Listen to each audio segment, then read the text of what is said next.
Presentamos un proxecto de memoria onde o hórreo galego é o custodio das nosas historias, un elemento moi característico do patrimonio material galego, que almacenará o noso patrimonio inmaterial.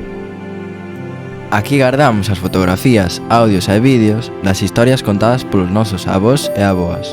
Este hórreo asegura que estas preciosas lembranzas sexan conservadas con seguridade, garantindo que non se deterioren nin se podrezan no tempo. Tal é como a súa estrutura protexe a colleita, conserva os alimentos, axuda no seu curado e secado.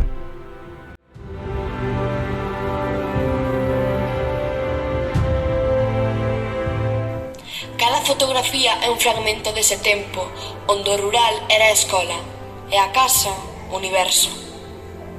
Os encontros familiares, as festas, os paseos ou a romaría guardaban a esencia dunha comunidade que vivía unida, compartindo o pouco e celebrando o moito. Recuperar estas imaxes é devolverlle a voz á memoria, recoñecer a dignidade das vidas cotiás e honrar a historia que nos sostén. Porque na Costa da Morte, a familia non era só sangue, era terra, era mar e era futuro.